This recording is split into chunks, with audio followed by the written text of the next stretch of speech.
909. I got a Crown Vic that came in too. You love them things. I do. The fire department down here sent it down here on the hook, and he said the shift cable snapped on it, so you're gonna have to put a new shift cable and everything in it. Ooh, lucky Yeah. you. I think they want to get rid of it. I was gonna offer them some money for it and just buy it. How many miles are on it? I think they said it's somewhere around 130,000, but it's only been with the same fire department since like 08. Interesting. Interesting. The What's chief up, drives it. everybody? Hello. What up? What up? Gonna get on my chat, my pop out, got my screen. We got a double DS super feature for you. We have Rain Man Ray back, and Ford Boss is back at work. We haven't seen the work setting in quite a while. What do we have here? This is a 15 with a complete new racing front end. It's got a built 1,500 horse 5-liter Coyote setup, and this guy put a ton of money in this thing. It's going to get a single giant turbo. He's going to get a twin turbo setup, but he decided to go against it, and now he's going to go with a single massive. It'll make somewhere around 12 or 1,300 horsepower. Yeah, it's nice. Ton of work. Suspension, rear end, transmission was pulled and sent off. Stage 4 race build. It's pretty nasty. There's a 6.0. Good. A 6.0's down. Remember that one? That was the one we had here not too long ago that one of the young lube techs bought. Okay. He had 2 injectors go on it. He replaced 1 or 2 injectors go. He replaced those. And now the high pressure, what is it? The oil pump or fuel pump? One of those two. I forget what they said today. High pressure, what is it in this? Oil pump? Oil pump. Is gone. And it's not building pressure sufficiently. So they have to fulfill the IPR. Am I saying that correctly? Fulfill the IPR. Yes, sir. And that's the only way that it will start. Really? Yeah. So it has to be brought back in. He just ordered the high pressure pump. He said it was like $640 for it, and it was a week out. Okay. Wow. Surprised it's not back ordered for good. This is like what is this? A 15 or 16 is 450. Is 450 turbos out in it. 29,000 miles. 550. Yeah. I don't know. This is like 14, 15 model, right? It's the old boxy lights, the ugly lights. Yep. 11 to 16. Yeah. Turbo's out, not building any boost, nothing at all. Waiting on a turbo for it. Seems like it's taking forever to get here. That right there, that Bronco's a Jiffy Lube special, and the oil the drain plug was stripped out, and the oil leaked out going down the road, and that 21 Bronco motor locked up. Yes, DS is already sleeping 2-dog garage. I'm back. What I miss? He's setting up. He don't even know what's going on. I had to go get some water. Nice. You are a yogurt. Something I did today, I wanted to draw attention to the 11 through 16s, the lower lift pump, the fuel pump that's on the frame rail. I've had a couple of issues that were quite recent that now I decided to bring again to light. I did a video on this probably about 5 or 6 years ago, doing the lower lift pump, and guys complaining that it's being noisy. And what I'm finding is not a lot of people are tightening the cap all the way, and clearly had missed the orientation of where the water drain is supposed to be, and even the electrical connector. You can see it was stretched around, even popped it out of the little twang holes. So because of that, and not sealing the fuel filter housing together, that allowed the pump to start sucking air. It aerated the fuel, caused the low fuel pressure warning to come on, and ultimately wound up failing the pump because it was getting aerated. So I made that short today. Was not so much that the Alumaduties have to worry about it, but specifically the guys with the 1116s, for the first timers, the people maybe who don't do their maintenance all the time. When it gets tight, whether or not you lube the green O-ring or not, You gotta keep going. It will stop. And the biggest thing is to pay attention is that gap. Look at the gap between the housing and the cap. That's going to be a dead giveaway. And also, like, if it's that bad, take a picture of it before.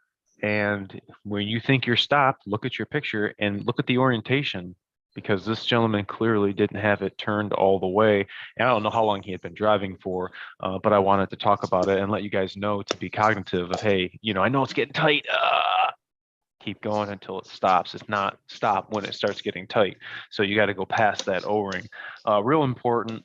I wanted to talk about that, but I did make a video showing how to remove that fuel pump, because a lot of guys were having problems with the fuel connection. So I really tried to pay attention to the quick disconnects and how to put your fingers, or how I'm putting my fingers on it to get it off. A lot of you guys aren't doing this on a hoist or doing it, on your back here, back alley mechanic. And it was no big deal. No big deal.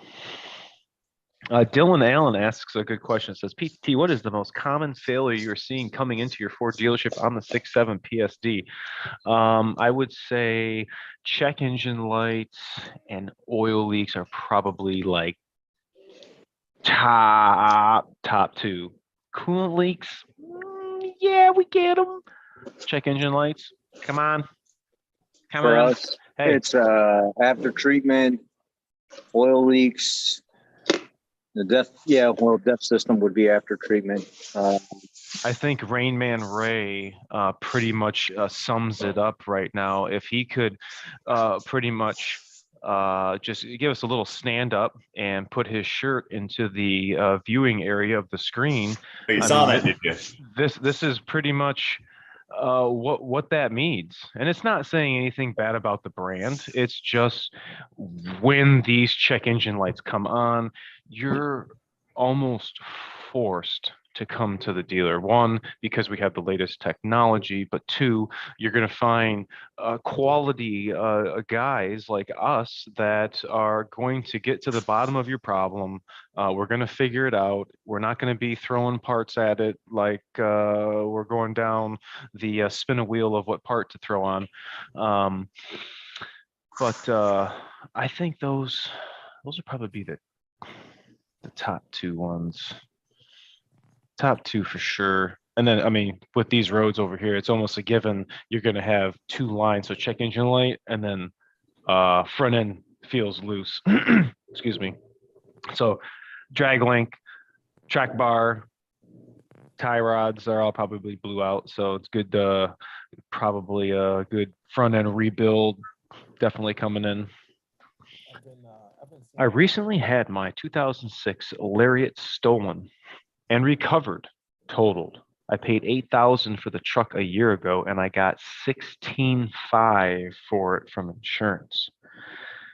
Baby. Wow! I put that down on a 2013 F-250 with the 6.7. God damn, Jeff, man, that is a hell of a deal and a great investment on a down payment on an investment.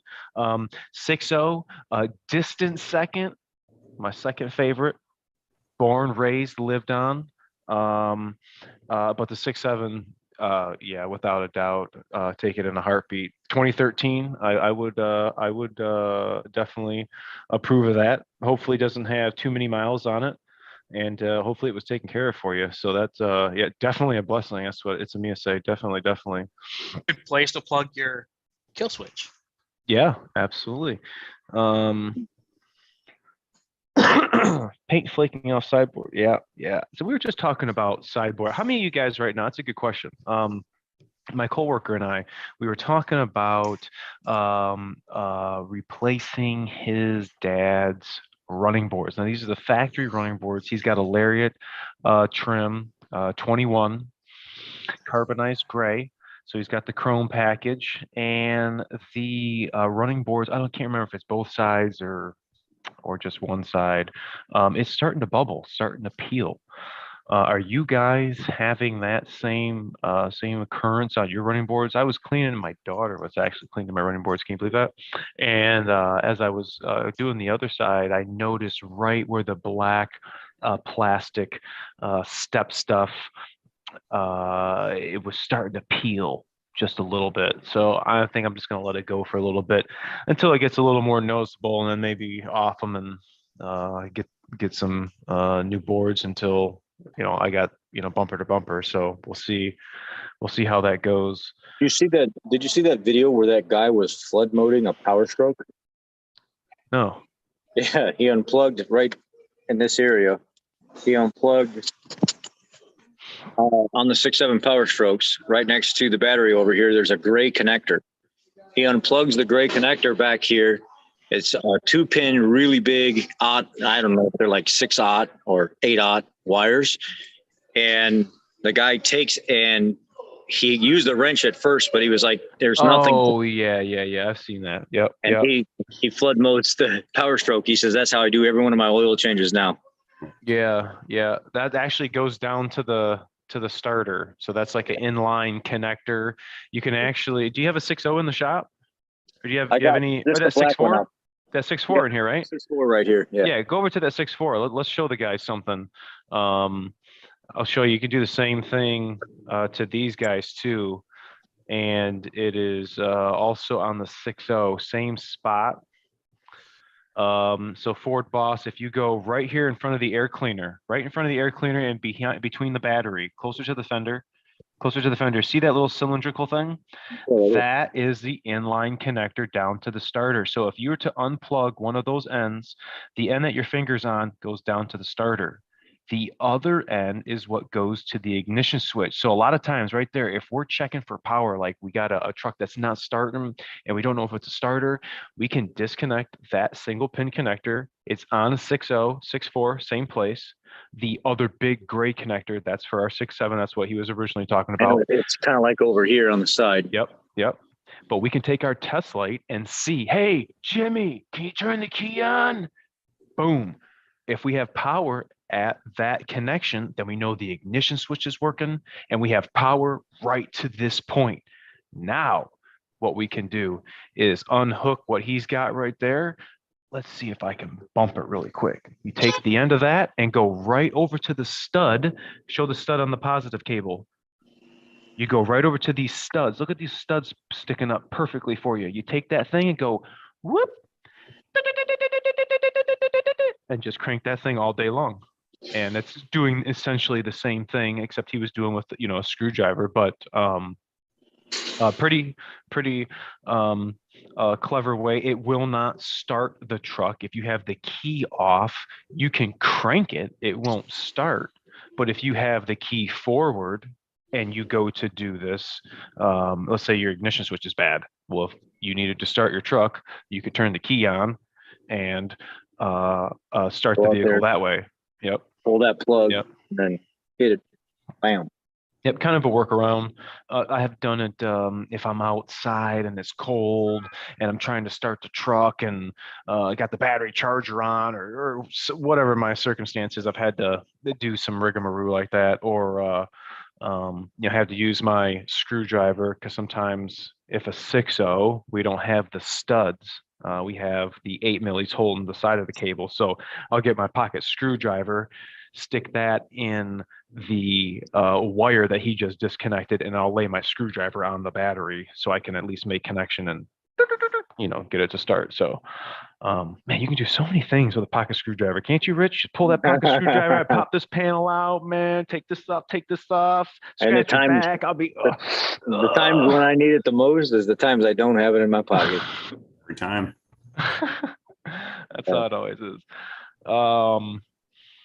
This was I don't know, just touch base with them. This is a 12.62 350, and they put a new starter in it. It was one of their shop mechanics, and he didn't check the flywheel to see if there was damage to the flywheel, and the flywheel's all chewed up. All the teeth are gone in this area. They put a new starter in it and just sat, and they didn't know what to do. So they sent it to the dealership and said, "Oh, we think we need another starter." So they already had a starter coming because their tech diagnosed it. And when I went out there and pulled the starter out, I was like, "No, I'm going to stick my phone up inside there and see what we got going on." And I was like, we're a little chewed up.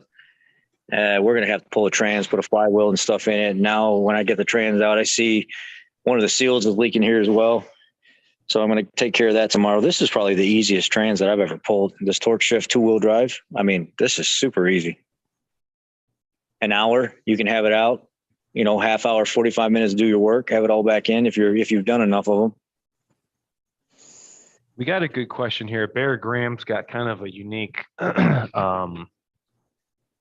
this would be something a customer would come in and complain about. This is a line A on the repair order, and hopefully the service advisor writes it up as detailed as this. I have a 2017 F-250 with the climate controls that are going haywire. Pressing any climate control button will sometimes make the climate control shut off entirely. Really? Sometimes it will randomly change the climate settings.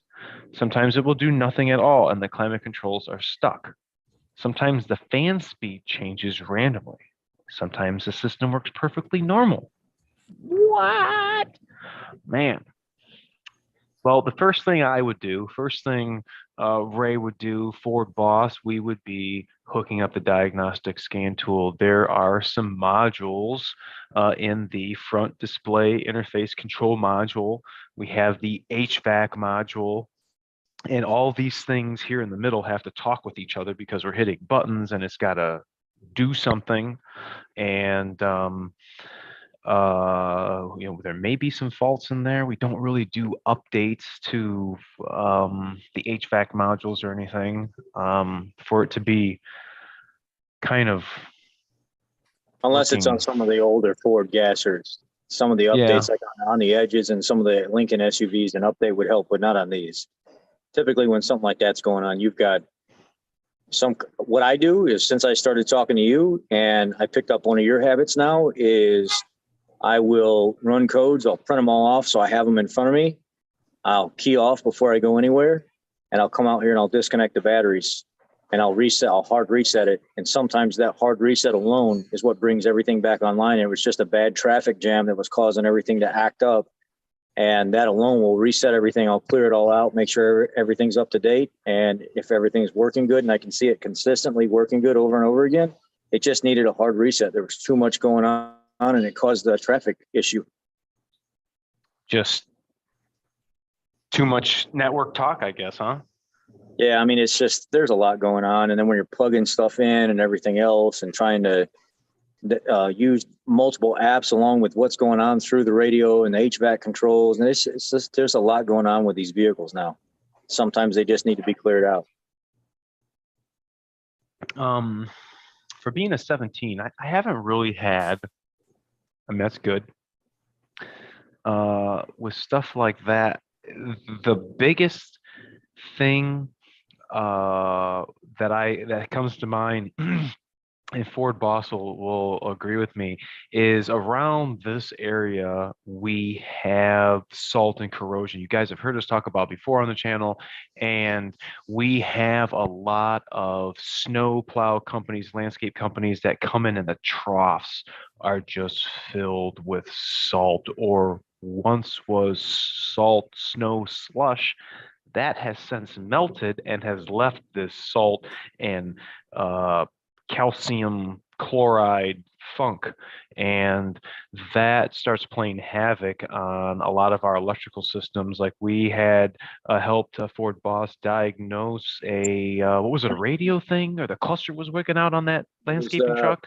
Sometimes the cluster would work, most of the time it wouldn't. Sometimes the radio worked, sometimes it wouldn't. Sometimes the windows would roll up, sometimes they wouldn't.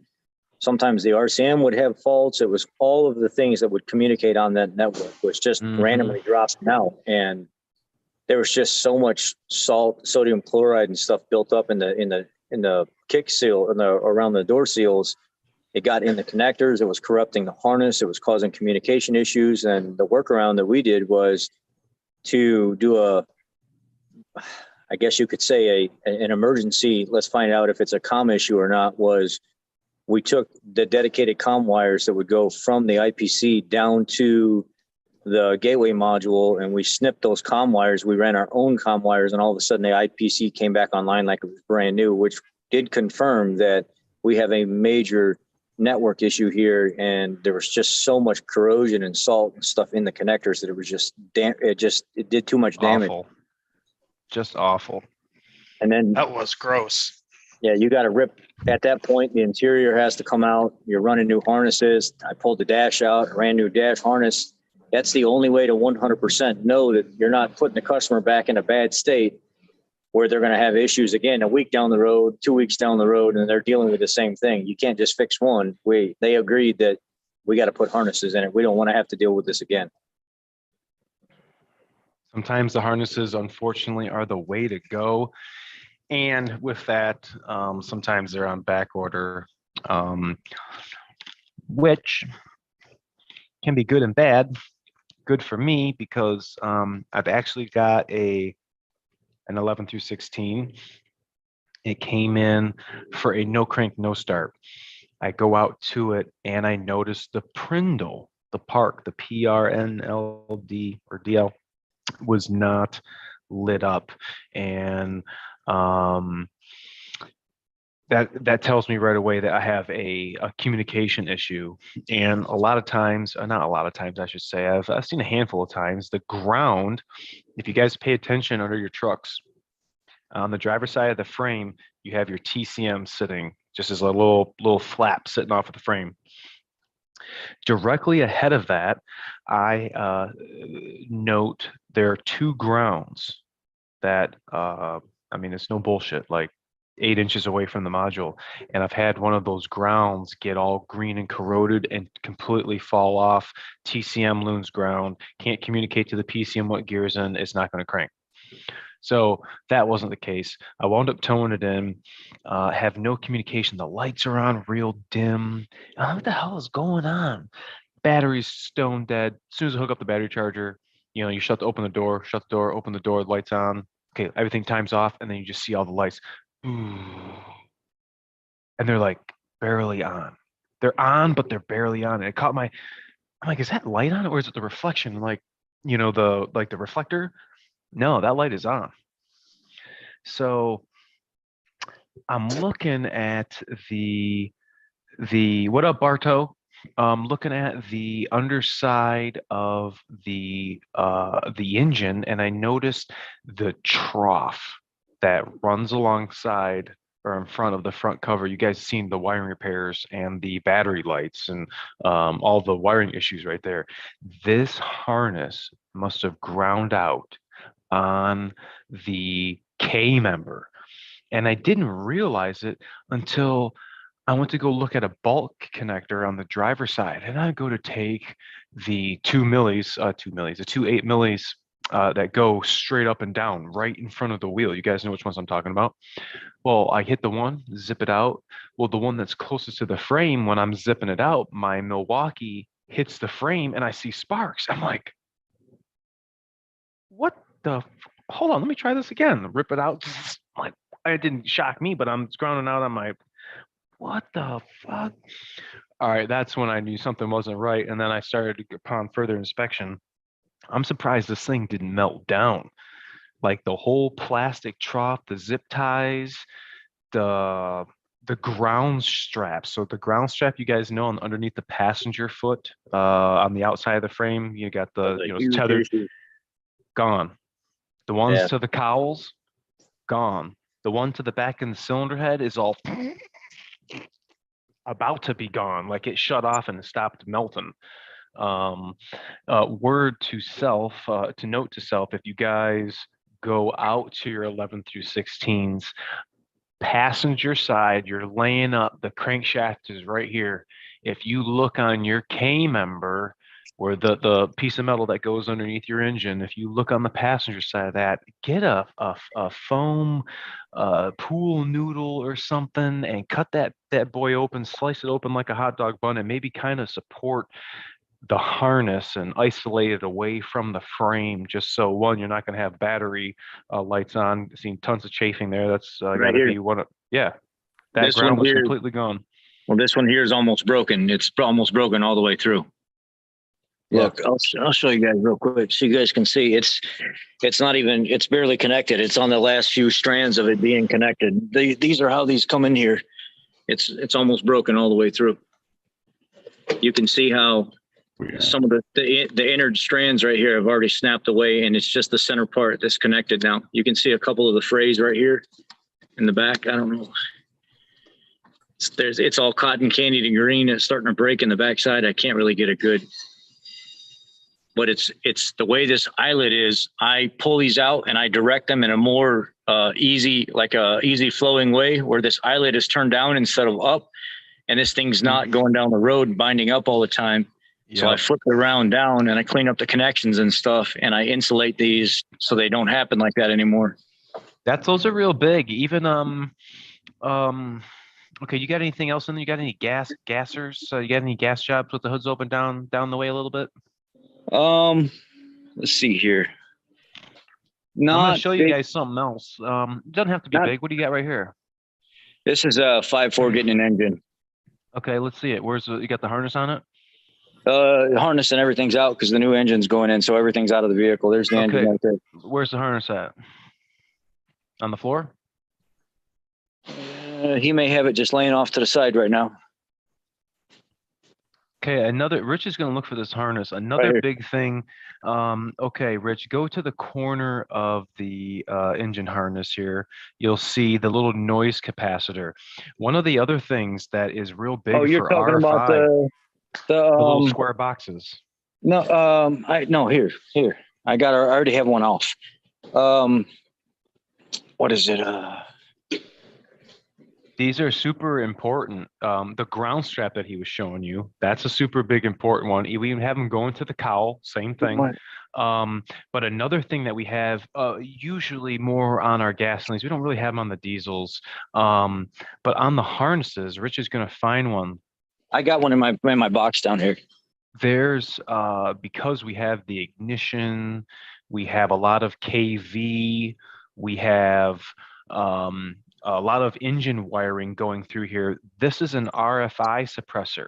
We have them on both banks, and they plug into the engine harness. It goes in a pin to the PCM, and whatever frequencies or anything that it's going to encounter, it's going to basically go to ground and eat that. We've had issues with those where they've gotten corroded, and I've had a Focus that didn't start. It had just became corroded and didn't do anything. But checking those, if you have gassers, even the new ones will have them. So what Aaron's saying, it cost me a lot of money. I traded a K2500 Chevy for an Eddie Bauer Edition 543 valve. It was an 03 or 04. And the noise suppressor he was talking about, I forget there was another name that they used as well. It hangs off the firewall back here in this area.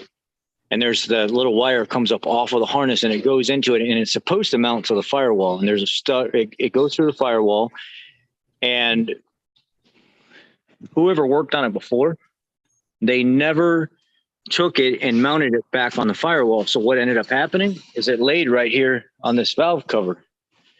And it just laid right here. And as I'm going down the road, it's rubbing, bouncing around. It wore through this plastic shielding right here and grounded itself out to the valve cover.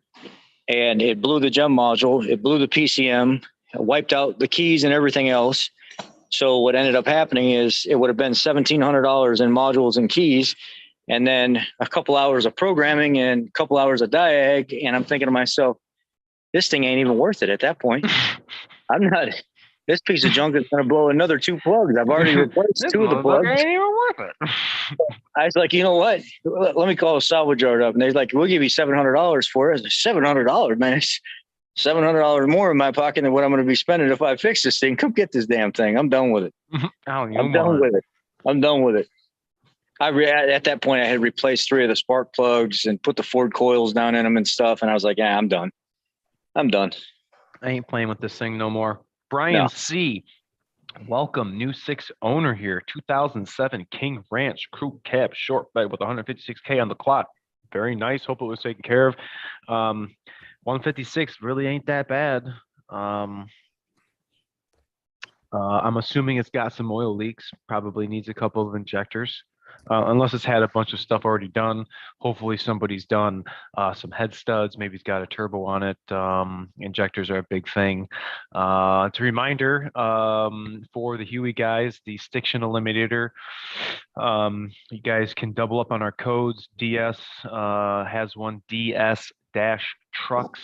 Use PTT on Hotshot Secret site. Make sure to save some money on your purchase. If one was to add a fuse kit to a dash cam for a 21 F-150 3.5 gas, which fuse would you tap into? A-Rod or Ford DS come up? Let me show you something. I got just the thing. And it's funny you asked that because I was thinking about making a video this weekend of showing you how I'm going to do it. I just haven't had any time because all you guys want me to fix your truck or put on all these PTT air filters, fuel tanks. Hey, I like it. I don't mind doing it, but I got to do my truck. And this is something way cool. This is from Dongor Technologies. And this is going to utilize the plug on the back of your mirror. Super slick. Ask me how I know why dash cams don't run on 12 volts. Wasn't thinking about, I was just excited. I'm like, I can just put the pins in, and I'm like, how come it doesn't work anymore? Well, I found out. Okay, so we're not gonna talk You about like it the anymore. magic smoke out of it, huh? But you unplug your mirror and you plug in their little jumper harness.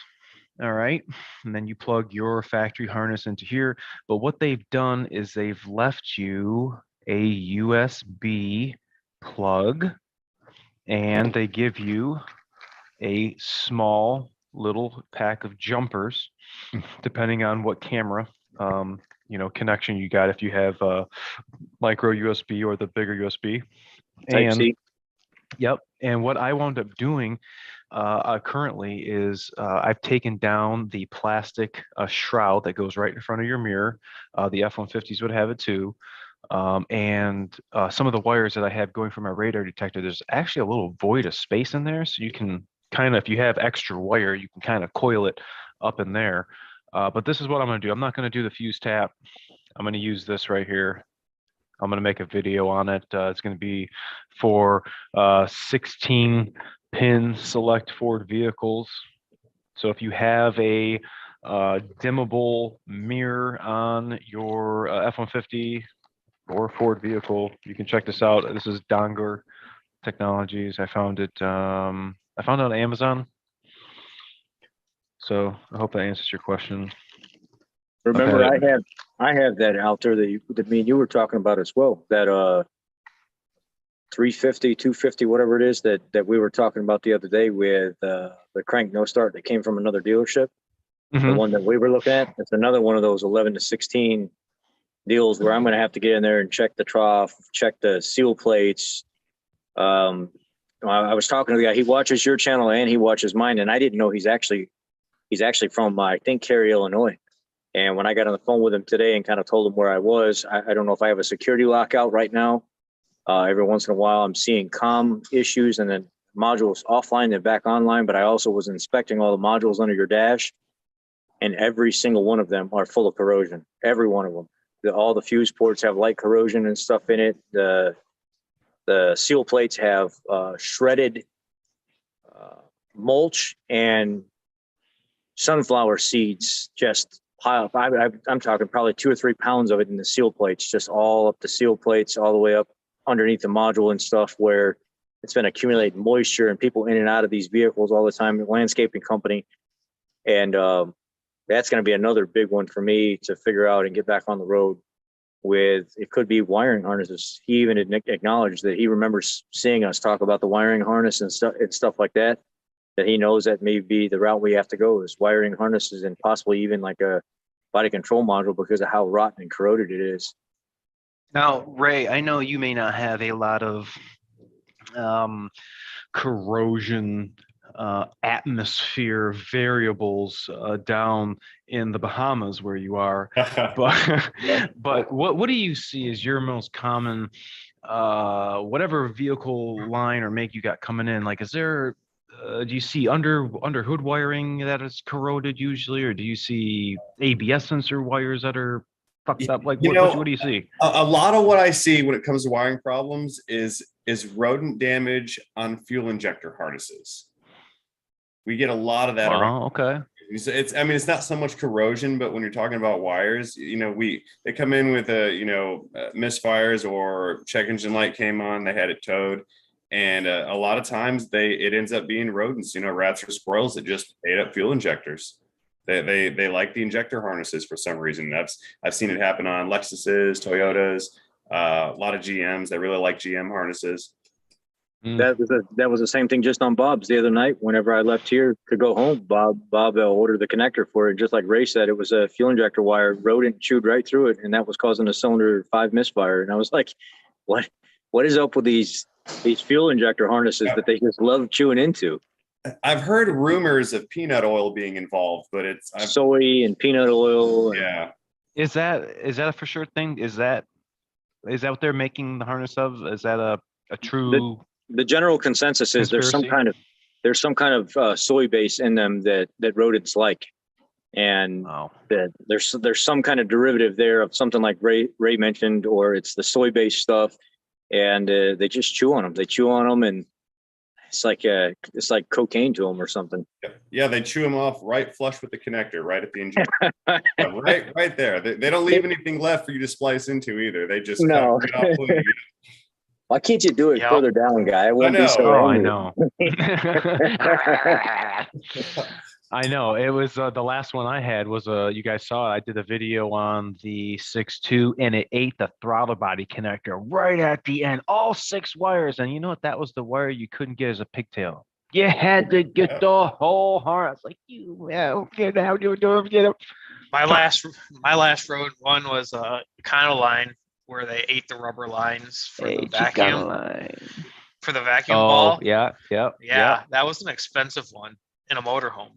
The Econo line's another one it's huge for ground problems, because when you look at the Ford wiring diagram, and I've talked about this many times before, that most of the grounds will be displayed there. All the grounds are not displayed in the wiring diagram. And the senior master here, he's like if I could rate him above world, whatever they call it, master, that's what he would be. He's like senior master with Subaru and senior master with BMW and Ford. He's been doing this stuff like 40 some years. And he's seen me struggling. And he was like, why don't you check that ground underneath that passenger side door right there? So I go look under there, and I was like, you son of a gun. It's just laying, just like the one that we just looked at on this 350 on the passenger side. It was split in two, and I just connected it by hand real quick. And he said, I'm going to crank it over. Fired the thing right up. And I was like, my God, that's experience right there, So I've tried to give that to other people as well. In all my videos, I really emphasize clean connectors, clean grounds, clean connections in general. And that's another thing with the Econo lines is there are grounds that are not displayed. When you look up the schematics, you can't see the ground on the passenger side that goes from the frame to the body. It's not displayed. The ground in the back from the frame over to the fuel pump harness, it's not displayed. And that's some of the things that you come across with experience. Yeah. Sometimes you know right where to go. Yeah. And other times it's going to take you a long time, but you're not going to forget, because the next time you'd be like, you know what? I remember. Yep. Knowing's half the battle. Sometimes knowing can be a pain in the butt. Hello, Ray from Canada. Hello, eh? Hey. Scratch, yep. Okay. Yep. Rodents like vegetable oil. DS, how's that Chevy holding up? We can't hear you. We can't hear you. He's sleeping. Sleepy D. Nothing. It's those 430 gears. Nothing. Oh, 430 gears. Fucking drink. 430 gears. Oh, Ray doesn't know about that. Yeah, DS was going on a rampage about his 430 gears and his big boy tires, and every time he said 430 gears, we had to drink. No way. My microphone's not there. Can you hear me now? Yeah, I can hear you now. I can hear that sexy voice. Oh, no wonder. Welcome back to the party. It's still not really working though. No way. Yeah, it's working. The weirdest thing, man, I think somebody with that Chevy, someone put a different tire on the back. Like it's got one factory tire and it's got a Cooper on the other side. And I can't, like, every time I try to drive, it just burns out. I think it's because it's got two different tires in the rear. It could be. Is it all-wheel drive? No, it's a four-wheel drive, but it's in two-wheel drive mode. But is it that automatic kind where the detects slip and it will engage the other ones when it knows it needs to? I don't think so. Because I know we've had problems. You're right. We've had problems with that with our four-wheel drive, all-wheel drive SUVs. Are you in a truck or are you in an SUV? Silverado. I think Ford has a better advanced track system compared to Chevy. By far. Yeah. Yeah. It seems like Chevy's doing a lot less as far as advanced track goes. But it's getting me by. Well, have you seen the damage? Any of you guys seen the damage on that short that A-Rap posted? I saw the damage when Aaron posted it, and I was like, "What the heck?" No, you were not like that. You were like, "Wowzers!" Dude, a lot of people try saying that the frames are thin. Like, man, those new frames are so thin. I'm like, I don't know, man. I've been hitting piles of snow pretty hard. They're made to crush. All I was thinking the whole time when I seen that from Aaron was, I feel bad for the lady he hit. Oh my goodness. Dude, you never got any pictures of her car. Did you ever get a picture of that? I do. One of the guy that was working with me took a picture of her car. And I have it, but it's not. When he sent it to me, you can't see it good.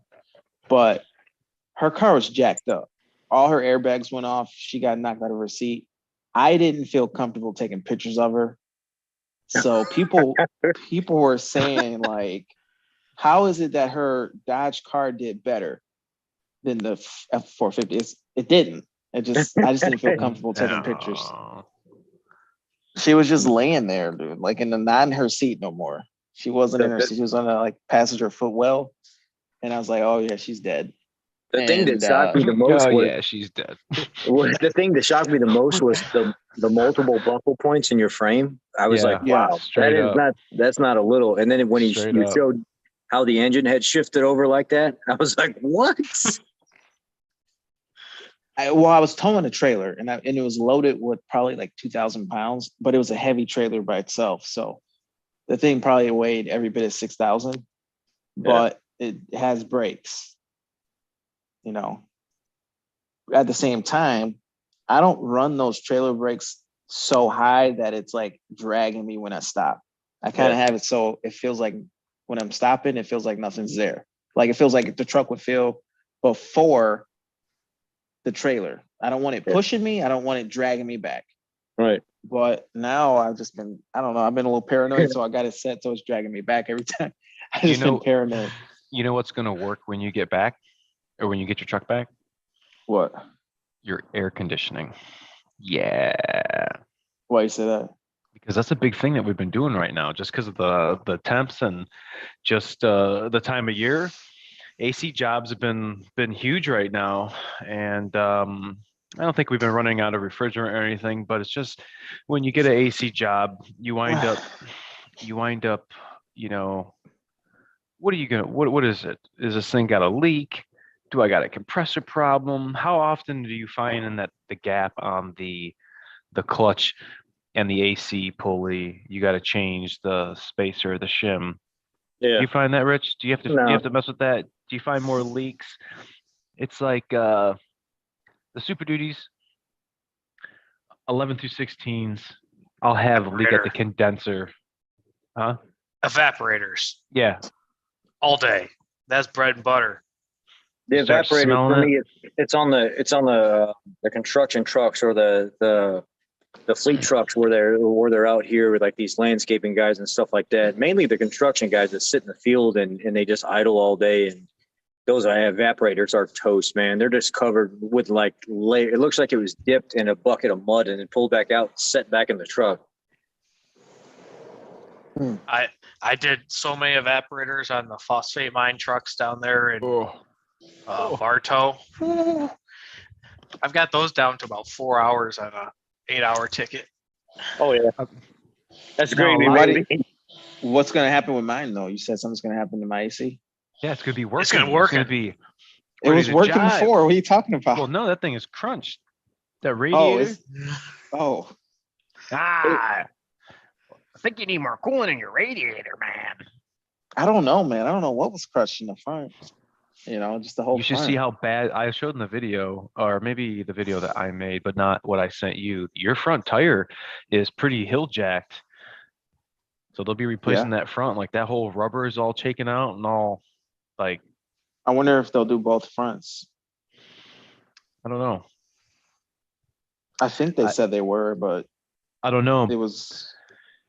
It was cool to see though when you had your bed off, your fifth wheel. How many guys, show of hands, right now, 105 of you guys that have Super Duties, how many of you got the fifth wheel prep from the factory? Did you cancel it because it was going to hold your order up, or did you already have your truck and you had ordered it successfully? I was fortunate enough to pair up with one of the subscribers here on the channel, and he looked me up, came to the dealer, and has the Godzilla, but has a 22 brand new 350 and wanted to get the Ford factory fifth wheel gooseneck prep package installed onto his truck. So it was really cool. I was a little nervous drilling through his bed. I will give it to you that. I was kind of procrastinating, but I wound up successfully drilling all the way through. Looked clean as fuck. Looked factory. Talked to Limitless. He said he's done a bunch of them. Gave me a little trick to putting the beauty ring around the pucks. So I outlined that. So you guys trying to do this at home or with a couple of buddies on the weekend, really wasn't that big of a deal. The only thing was getting the bed off. It's either you take the bumper off and have absolutely no issues. But I was able to use the hoist and manipulated the vehicle in neutral, and I was able to get the bed fully off the truck. But I think drilling that made me a little nervous. Just drilling through this truck that had 700 miles on it, and that was but it looked good. He's going to get the bed Line-X, Rhino lined, or whatever he's going to do to really set that off. Looked good. I was really happy with the side drill into the wall of the bed for the receptacle for his 7-pin. I thought that came out nice. Put the little template up, had the J clips, the little plug receptacle. Looked choice. What do you guys think though with the damage on this truck? It's a rare truck, like A-Rod saying. It's got the fifth wheel prep. It's got the slide-in camper certification, which gives you that extra beefy rear sway bar. I mean, the truck was custom ordered, but with the damage, we a new frame, no big deal, right? You get a new frame, great. But I mean, you look at that engine, it's crooked. The trans has been pushed to the side, all that pressure. I mean, does that mean pressure on the drive shaft? Does it have enough room to accommodate that little bit of movement?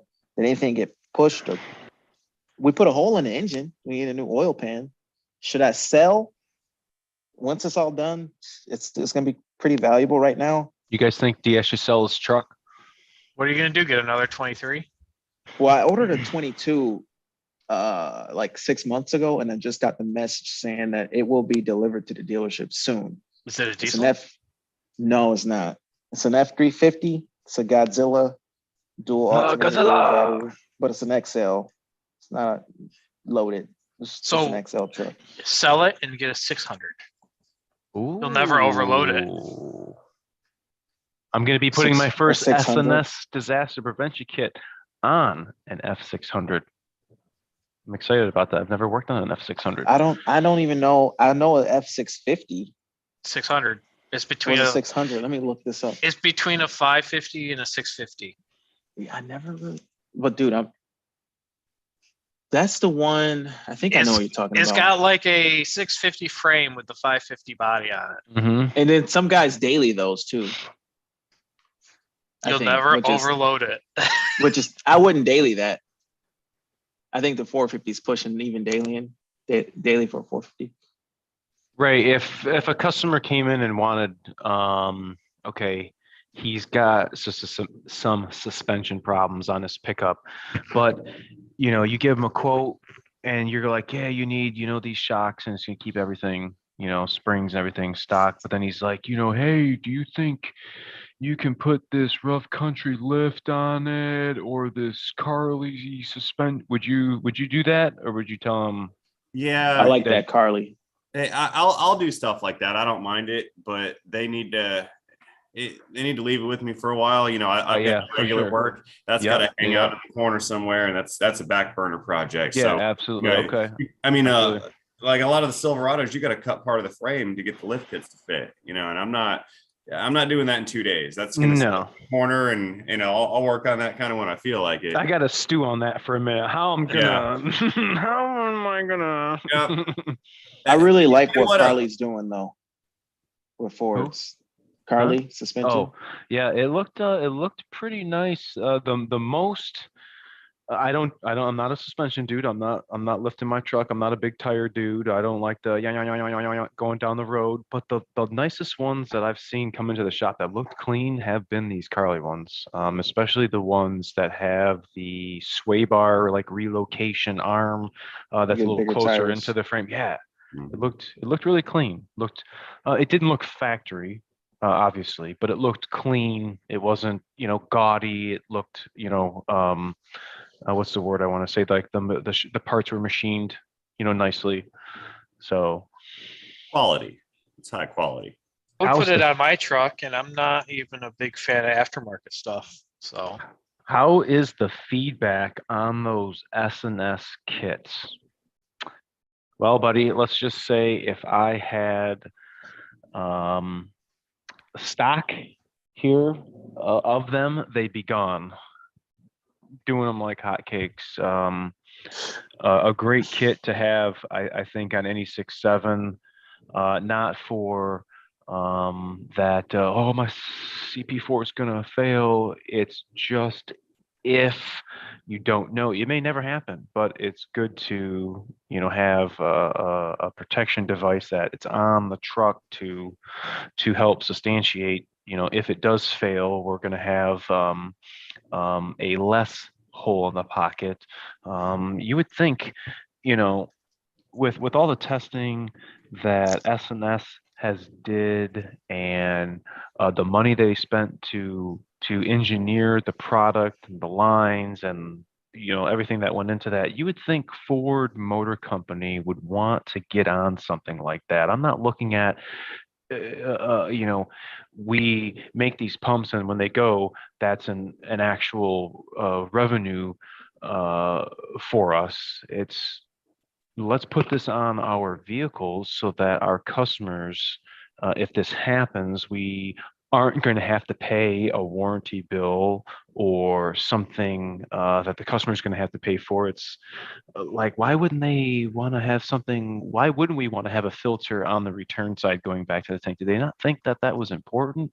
After seeing Luke's great presentation on his YouTube video going over the CP4 broke down, what's actually going on when the kit is on, when it fails. You guys saw what he did to his personal truck, his shop truck, when they drove to the UCC, the Ultimate Call Out Challenge.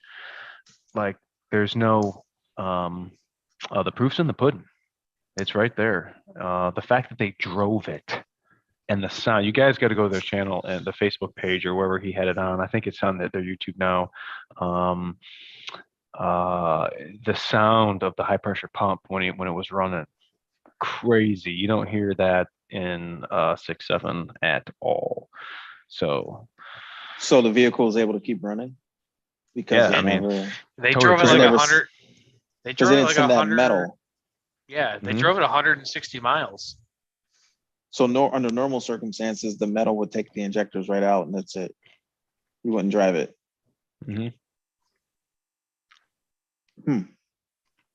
80 of those miles were with a trailer. Not only that, it'll get you to your next destination. I'm telling him right now, AccurateDiesel.com. Ask for Tim. We've been sending everybody there. He's got both kits in stock. If you're interested in going from the 2.0 to the 2.1 and just want to get that new filter header, he also has those available as well to get the plastic filter off if you guys are having a hard time finding it or whatever the case is. He has got a lot of other stuff too. If you got the other 6.7, if you need DEF pumps, he's got DEF pumps. I believe he's got the DEF heater senders. What else does he have? He's got some miscellaneous 6.4 stuff. They've got some injectors and stuff like that. Yeah, I was gonna say I thought I saw injectors, maybe like FRP sensors. I think I thought I saw some IPRs. Yo, Tim, save one for me, buddy.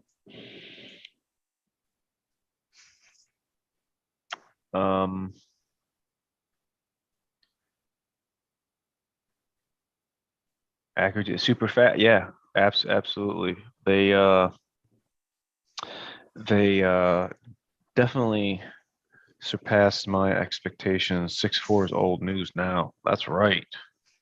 Nobody wants them things. I mean, I don't want them. But Ford Boss has got one right next to him, or his coworker does, that they were having some fuel problems on. But You talking about that 6.4 down there? yeah. Yeah, they did a high pressure oil pump. No, high pressure fuel pump on it. And when he got the body and everything back down, everything was good. He went to go start it, and he had issues with that harness around the high pressure fuel pump. And he had to take everything back apart, and he No. And he ohmed out the harness from one end to the other. And in that plastic sheathing where they make everything, where all the molding and the wires run through, there was an open from pin to pin. So he had to get another seal kit harness deal to go back over it. And finally it was good. Put everything back together again, started it up. Vehicle ran great. They probably put about 150 miles on it. The next day tried to go start it, and it would not start. It was crank and crank and crank and crank. So he went out there, was looking at the truck, and he ended up taking that fuel line that you had mentioned. I'm surprised you guys still have those. And he plugged it into the top of that banjo port and ran it back to the fuel tank and was cranking it while looking at the fuel that was coming out of it, and started up. It started up great every single time, as long as that fuel line was relieving whatever was inside that banjo fitting and running back to the tank. So it looks like the fuel's got some kind of aeration going on, and under load, it starts to break up whenever you're not running that line on there, relieving a lot of that aeration and stuff in the fuel. Now the 6.4s, 6.0s, maybe a couple I remember having some problems taken out, like maybe the body of the injector would hit the valve springs, and you'd have to jostle it out. 6.4s, throw those out. 6.7s. I just had a gentleman borrow a local tech to me at another shop. Couldn't get a 6.7 injector out. There was that much carbon holding that sucker in. He had to use ProMax's power pole and their power push pivot pin that you screw in and pushes and pulls at the same time. Is that pneumatic deal? No, this is just a hand tool turn thing. The little power pull is a mini slide hammer that you actually screw onto the where the fuel line goes onto the fuel injector, and it's a little slide hammer. It's about that tall, and I'd say it would be like a quarter of a can of those little like White Claw cans, like that diameter, something real small, and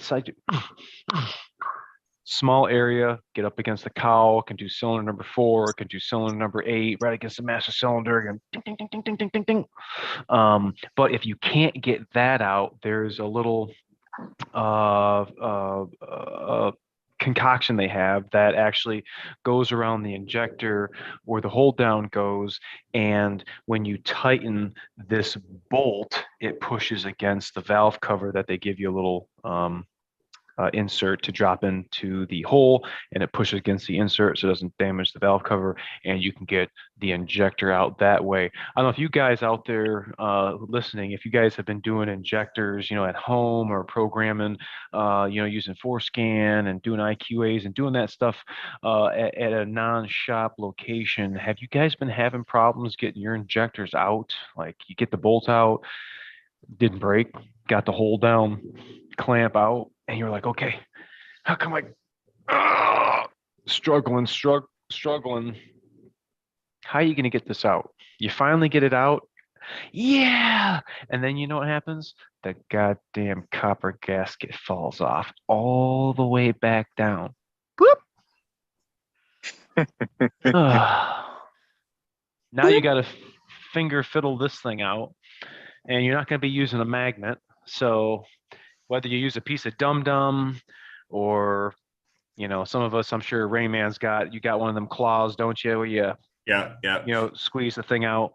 That almost got me one time on a 6.7. I think it was a 2015 in a tow truck, and I put a set of injectors in it, right? I get all done. I'm doing this thing perfect. It was my first one, and I remember I started this truck. I opened the hood and I'm looking at it, and I hadn't seen a 6.7 yet at the time. And I go, I don't know what to do. Like, where do I start here? And I go, well, all right, I'll pull the air filter out. Okay, let's pull the batteries out. Oh, the grill comes out. Let's pull that out. Anyway, long story short, I get through this, no problem. I get done, and I'm picking up everything off the dash because I got a bad habit of just parking tools and bolts and whatnot up on the wiper cowl. Oh yeah. And I grab everything off the wiper cowl, and I'm going through it, and I go, okay, this, it's all here. I'm missing one copper crush gasket. Where is it? And I was like, I know I didn't drop something, and I'm looking. Yeah, right. I know I didn't drop it. I look everywhere, and I go, no, it can't be where I think it is. Oh my God. I walked away, and I come back like an hour later, and I look again for everything, and I'm like, no, it's not here. And sure enough, I found it. I pulled the truck back apart. Oh my gosh! Wow! And I find it sitting right there on the intake runner, just hanging out, waiting to blow the engine up, just waiting on it. You dirty dog, you! Oh, what bank? What side? I remember it was a passenger side. Oh, and I remember telling myself, pay attention to the copper washers. Don't forget to get them accounted for. And I didn't do that right when I pulled it out. It must have fallen off as soon as I removed the injector. And I just didn't log it to find the thing, and it was there the whole time. I just didn't know until the end. You were so like, you say that was your first one? That was my first one. Yeah, that was my first so one. when you get like the first one, what do you do? Like, do you have to like open a manual for that? You go on like all data? I mean, yeah, I'll go through all data and just see if there's something I don't know about. Or, just something that's something I don't know about. It's the first one I don't know, but You're funny, DS. We ripping that baby apart. We're giving it a go. No. I look at it sometimes. You just because I'm thinking like, dang, you just saw this 6.7, and then you just took it all apart. Like, so you at least like glance at all data and go for it. I mean, first I look at all data to see how hard it is. I'm assuming what the labor time is. If it says 18 hours, I'm in for a rough time. Yeah, right. If it says 7 hours, no problem. That's really unless I get stuck, and then I'll go look and see if there's a procedure. But all data is really vague. It's not giving you instructions here. Yeah. See 18 hours, and I'm like, NPF. And I go, okay, pull the cab off. It's 18 hours, so that's cab coming off. Let's do this. Speaking of like what Rainman just said, like, I'm looking at the labor times. Well, first thing you do when you're doing a job at work, don't jinx yourself and go look at the labor time first. But sometimes when you do a TSB or a recall or whatever, they have a set time for. If that motherfucker pays 9 hours, it's about to suck. Yeah. If that boy's like 2/10, 3/10, you good, man. I'll tell you what. That's the worst. Like, man. Well, if a tech's not that good, and it says like 9 hours. If he's not good, it may take him like 12 or 13 hours. Hold on. Are you asking for a friend, or or more. are you? What are I you remember- really asking, DS? I remember the first time I seen the SSM on the new Explorer STs, where it would say something about on the new 2020 Explorer ST 3.3 twin turbo. It said you may get a over temp condition, but there's not actually an over temp condition. There's something wrong. But Aaron knows there's something wrong with the harness down in the center of the valley. And you get down in there, you're taking everything apart, and you're like, man, you mean I gotta fucking take off this pass-through tube just to get the damn Unnecessary. why did I just clear the codes and send this thing down the road? You mean to tell man? And then when you're Frickin' done, awful. you get everything done. You do exactly what they tell you to do. And I actually wrote them. I wrote Ford on this, and I said, you guys need to start writing this in the SSM. That coolant is probably going to spill a little bit back on the bell housing. It's going to get down inside that bell housing. It's going to run down the bell housing, and there's a foam piece that seals around the starter. It's going to get in there. And I was the first one that I seen with a video on the internet talking about this problem at the time. And I don't know if Aaron's put a video up on it yet or not, or just said to hell with it. It's not a Super Duty. It ain't important. It was that. Yeah. So I did a video on it, and the customer said, everything's running great. There's no codes. There's no anything. And my coolant level's full, but why am I leaking coolant on the driveway? I don't know. I mean, if the coolant level's full, it should drop if you're leaking coolant on the driveway, right? Let me put this thing on the alignment rack. It's easy. It's just get it up there, put it up in the air real quick, let it run, see what we got going on. And I see drip, drip, drip. Like, this thing's dripping. Where the hell is it dripping from? And I'm looking around transmission. I get 2 or 3 other guys coming over there. And they're like, where's it coming from? It's not the level's not. It dripped for a half hour with that vehicle running. It was getting around the foam where the starter goes through the bell housing of the trans, and it filled the lower part of the bell housing up when I was doing the original repair, and the transmission seals up against the block so tight that there's no little weep hole on the bottom. So I thought to myself for a second, should I put my own little weep hole there that should have been put there from the factory? Absolutely. It should have been put there from the factory. Most other transmissions have something going on there. Something. This transmission, the 10R80, does not have a weep hole on the bottom. So what I had to do, so silly. I had to go around the bell housing, 13 out, 13 out, 13 out, 13 out, 4 on the bottom, and put just a little thin shim just to separate it, just a hair, just to get a little gap, and then all of a sudden it went all right on the ground. Wow. The coolant That's was crazy. trapped inside the bell housing, so you would have never known until the job was done and long gone, until the customer came back and was like, why would you not put a drain in the bottom of that bell housing for fluid to come out? It's stupid. I agree. Yeah. I that's agree. good. That's what WTF. Somebody wasn't thinking about something there. I thought about it seriously, writing, hey, since your lack of engineering this thing or creating some kind of weep hole, I put a weep hole in your transmission. Good job. I just fixed it for you. I actually called Ford boss this week. I had something, he knew exactly what I saw. He spit it out as it was coming out of my mouth. I had an F-150 this week, and I thought it was so interesting, and I didn't really make a video on it because I had to get it done. I was just too busy. And this was a 21 F-150 with 28,000 miles on it. It came in for a no crank, no start. They could not get it out of gear. 5 liter. Could not get it out of gear. Said they sent 3 porters down from service because it was supposed to go down to service. They couldn't get it, so it wound up staying in the fleet center. And I originally went out to it and tried to see if I could just fuck with it out in the lot to see if I could just do something. And, sat there, seeing what it was doing. Didn't have the computer with me. Came back out a couple of days later, thought about it, and came back with FDRS. Full electrical power, hooked up FDRS, and like almost every module has lost communication with the ECM. I'm like, what in the hell? Really? I'm like, that's really weird. Well, when On a we use brand new vehicle. yeah, on a brand new one, on FDRS on the screen on the side to anything that we have a code, if it realizes something in the database, because everything's connected to the internet, if it notices something that may be useful, it'll have an asterisk or a star saying there's a TSB or a bulletin, hey, check this out. I click on this SSM and it straight up says that if you have an oil life monitor on a 5-liter F-150 and it goes below 20% or whatever the ratio, you get a quart It's low. 1 quart low and 20% or less than 20% oil life. How do they know if it's a Disables. quart low? Disables communication PCM. It knows. The Crazy. computer can figure that out? Yeah, it knows, because it will. Wow. Once it drops a quart low, it's fine. But if it's not fine, but it's fine.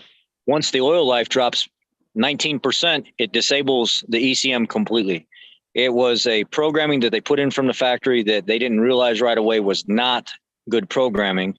And we were seeing it in some of the fleet trucks, especially that were coming in.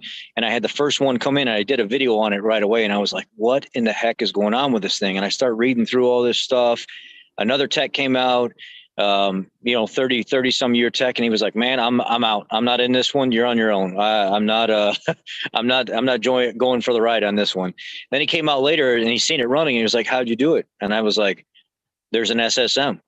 It says if it drops more than 1 quart, or the oil life drops less than 20%, and those two meet. Gosh, it's so crazy. It disables the ECM. And then it says go ahead. I'm curious how the engine knows it's a quart low. I mean, that's for engineering. That's I'm not algorithm. Does it have an oil level sensor? I mean, it may. It'd have to.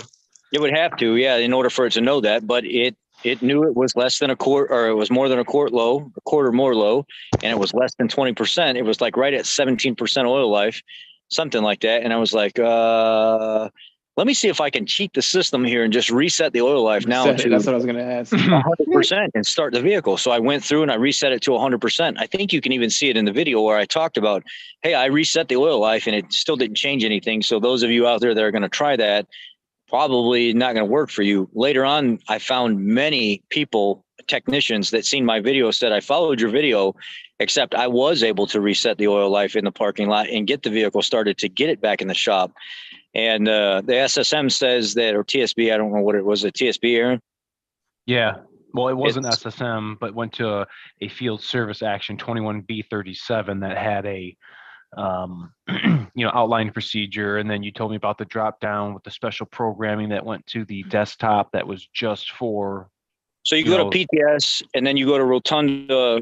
You go to the Rotunda software, and then you look at IDS, FDRS, and then VCM update, and then right on the bottom of all that, it'll say something about 5-liter ECM recalibration or something like that for this specific concern. So even though these guys were resetting the oil life and getting their trucks back on the road, that's great that you did that. It's still not complete though. You still have to go through, download the special programming just for this particular instant and walk through the steps on the screen. So it's not FDRS anymore and it's not IDS anymore. It's its own programming to reset this ECM and recalibrate it so this doesn't happen anymore. Totally weird. Then you got to bring the vehicle in the shop. It says to go ahead and do a fresh oil change, put an oil filter and stuff on it. I mean, back then when I did it, it said to do all that as part of it. I don't know. I don't know if it was on yours like that or not. Did you have to go through and do all that? Is it still there? It was on my desktop and I had to unzip it out of a folder. And then once I just double clicked on it, it kind of just did its own, looking for connected device, and then realized I had the VCM. Did it tell you when you were done with all that to still go ahead and change the oil and put a new filter and everything on it while the vehicle was there? Yeah. Yep. Absolutely. That's part of the protocol as well, because a lot of technicians were messaging me, asking me to walk them through that. So I did. But then I said, when you guys are done, you got to change the oil and stuff in and put a new filter and stuff on it. It's part of protocol. It's paid for. And they were like, yeah, we did the reset and everything, took the calibration off and just let the vehicle go. Well, you got to change the oil too. Yeah, well, it's part of the TSP. Technically, yeah. You reset the life monitor. Yeah, so it was a mistake. I mean, there was some kind of bad programming, and I think they didn't catch it until it was already released, and there's still some of those vehicles out there with that old programming. Very strange. Change your oil. That should be on every truck. For those guys that are just clueless sometimes. Do you see the what's his name? That big Toyota dude. He's had to like start multiple accounts. Charles on TikTok. One of the videos that he tagged me in, it was a Fusion where they pulled the vacuum pump off the side of the engine because there was no brakes or anything anymore. It chewed up the vacuum pump, or somehow the vacuum pump got destroyed. He pulls the vacuum pump off of it, and he's looking inside the engine, and he's like, "What the hell is inside there?" And he takes his pocket screwdriver and scrapes inside the housing where the vacuum pump meets the end of the cam lobe, and it's nothing but putty sludge that comes out of it. And I was like, yeah, that's from people not maintaining their vehicle. They're trying to go 15, 20,000 miles and it don't work. Yep, I've had that happen. And it working on vehicles, do you guys think, especially in a dealership setting, do you guys think it's a good time to avoid a brand new vehicle right now? Oh God, you're putting us on the spot, man. Well, I've noticed, I got family that have bought new vehicles and had like check engine lights blinking, the vehicle's going into D-rate. And then like just looking around when I'm out working, I'm seeing new vehicles just stopped, hood open, brand new vehicle. You're right. Hood open. I see it all down the highway every day, and I got a long drive. I got 50 minutes to an hour home, and there's like brand new vehicles, Nissans, Fords, Chevys, Chryslers, Toyotas. Exactly. I see them all over the place, man. A lot of brand new vehicles broke down, and it's like, what the hell is going on, man?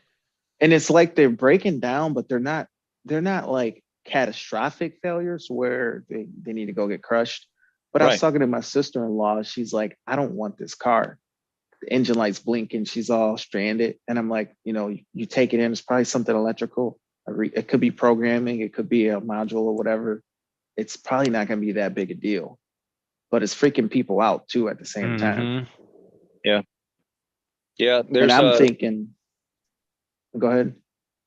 There's a bunch of techs that are working on new vehicles that are doing videos on wires breaking inside like the rear hatch area and the doors and stuff like that. And I don't know if it's because some of the manufacturers, because of everything that's going on in the world with inflation and stuff like that, and all this stuff we're going through, if they're making things cheaper now. But there's a lot of brand new vehicle issues that people are pretty much coming down to. It's a lot of cheaply made stuff. A lot of people trying to cut corners to lower the cost and keep the profit up and stuff to keep, businesses and corporations keep their checks and balances in place. And the end user is the one that's the owner, the person making the payment on it is the one having to pay the price. Yeah. Like I was saying, I ordered that 7.3. It's a cool truck. I'm kind of in need of a little bit more heavy duty truck. My 250 is pushed a little bit beyond his limits, but 6.7 diesel. My 450, with this accident, and I ordered a 350 with the 7.3, but then again, I'm nervous. Like maybe I should just stick with the guys that come in here are loving the 7.3. A lot of them are saying that half their fleet now is going to 7.3s. They only run 6.7s and 7.3s now because it's doing what they need to do. Now they've created old school technology with a lot of the new school controls, and they're absolutely loving it. Even though it's minor failures like the spark plugs cracking, the ignition coils are having to get replaced. Some guys have had torque converter problems on the newer Super Duties with the 7.3s. I remember the first 7.3 we got here at the dealership. The guy came and bought it, and within 3 or 4 days of driving it, he was getting shudder. He was getting some shudder while shifting, or between shifting and cruising. He was feeling shudder from time to time. We put a torque converter in it. Didn't fix the problem. That torque converter was bad. We put a second torque converter in it. That torque converter did fix the problem. 2 weeks later, he was back in the dealership again. Had to put a valve body in it. That fixed the problem, and the guy's been super happy since then. So there are some issues with parts batching out there that have caused some problems with some of these vehicles, and the 7.3 early on seen some of that, but it seems to have been not completely, but almost tapered off. And a lot of these guys are loving what they're getting out of these 7.3s. Wow. Then you add Yeah. a Whipple to it. Oh my So God. well, that would be cool. Like if I were to trade my 450 and do like a 7.3 and do something like that, that would be kind of cool. But this is how my 250 is looking sometimes. And I What do you will think? admit, What do you think Grady Judd would say if he saw that driving down the interstate? well, no, it was parked. The way it was parked made it look way worse. But The sound effects from Aaron. Whoop, whoop, whoop. Hey, you could so be. that's why. Hey, yes, you could be like the camper guys and be like, man, I put airbags on the back of my Super Duty and my Duramax. I just added 10,000 pounds of towing capacity to Dude, my I truck. need airbags. Oh my But God. the Oh, one here that he orders goes. at 350 though, the one that orders at 350, it's got a little better springs in the rear. But then again, I'm nervous. Like, man, The stuff that I see come in here where guys are like, yeah, I'm towing 9,000 pounds with this 543 valve. And I'm like, gee, God damn. you're doing what? Yeah, I put that air dog bags in the back of it. And it's all lifted up straight now. I added more towing capacity. I'm like, dude, you do realize I don't care if you're running a Super Duty, a super duty, or Super duty. MX. Go ahead. It started to that sound like F600. started to sound like my buddy Mike with his F-150 and Oh my his God. trailer and truck that he pulled. You talking about the diesel one? Yes. He Oh, overloaded that like the first week he owned it. These guys don't realize that there's way more that goes into this than that. It's not just adding airbags to increase towing capacity. It just levels out the ride. It helps with some braking. Some guys claim that the airbags do help with some of the sway when carrying heavier or while towing heavier loads, but you still have the same bearings, the same axles, the same axle tubes, the same rear end, the same frame, and nothing else has changed. That doesn't mean because you put airbags on it, you've really fixed anything other than helped so that some of the dynamic of stopping and leveling the truck back out, and that's it. Well, the real issue with just the airbags by themselves is it'll make it level. The big issue when you overload like how this looks with the tongue is the amount of weight over the steer axle is decreased. Right. So, I mean, the airbags will help because if you look, you can't see the whole thing, but this will overload the front axle of that trailer more than the rear axle of that trailer. Right. Where the airbags will at least put more weight back over both, but it's still not. What else does it do? There's another dynamic that I see guys not considering when going down the road like this. And they're like, oh man, it's fine. It's a Super Duty. It's fine. It's a Duramax. It's fine. It's a Cummins 55,000. It's fine. It's a Cummins 65,000. What do you, there's another dynamic here you talked about too. It pulls a lot of the weight off the front end, right? It's sagging like that in the rear. And then your tires start wandering going down the road and it starts chopping the tires and stuff up. And I get guys that come in here and they're like, oh, it just needs to be rotated. Yeah, so you can do the same thing all over again. If you look at the tread wear, it's wearing on the wrong side of what you would expect. It's because you're overloading your truck and it's squatted down in the back. And now instead of having your trailing edge biting, the rear is biting more than the front, and you're just wearing the hell out of it. You mentioned that before. I remember that. It was a controversial video that I put out, and it's like it's not like I do this stuff every day, guys. It's not like I'm trying to help customers out and educate them and keep them safe on the road. Yeah, I don't know what I'm talking about. You guys call the shots. I'll rotate the tire for you. I see you in 10,000 miles when they're chewed up and you're putting another set on. Well, the issue that I was having this day is not so much that I was pulling too much weight, but I had the trailer loaded in the nose. But it was only like 2,000. It was only. Well, it was about 4,000 pounds, but just wasn't over the axles. But that's a heavy trailer too, ain't it? Yeah, it's about 500 pounds on the tongue by itself. So that's a heavy trailer. Those trailers look deceiving, but they're heavy. They look lighter than what they are, but a lot of those guys say no, they're not light at all. I mean, they're work trailers. Yeah, that trailer hefty weighs like 4,500 pounds. Yeah. But the worst thing you could ever do is freaking have too little weight on there. Like this just looked It honestly only looked. It was like a weird dip in the ground that made it kind of look worse. When it was going down the road, it didn't look that bad. But when I just had to take a picture because it looked. Hey, man, It if you looked would have so had bad. if you would have had those air dog airbags, you'd have hit that button up there on the dash and you could have leveled Well, it back out and said, "I'm if I good, would have baby." had my 450, I would have used that truck, and it Yeah. would have been a lot more It would have been good. level. But Yeah, it would have been gravy, baby. Well, Yeah. fellas, gravy baby, doing the air dogs DS. He's lifting. He's sleepy. We had fun. The dynamic we have on the show. I love the interaction with you guys, with the community, hanging out, talking about these trucks, talking about what we got to do to keep them on the road and try to save some money in your pocket. I appreciate Rayman coming back out, Ford Boss DSCP, as always. A special invitation. We always do, for the most part, afterwards, we have a little wind down after party show. If you guys want to get down, I left the email in the comments. If you guys want to join for a few, hey, we have to after party. Thanks so much. I hope you guys have a good rest of the day, and make sure to check us out Friday because we have a real good video for you guys.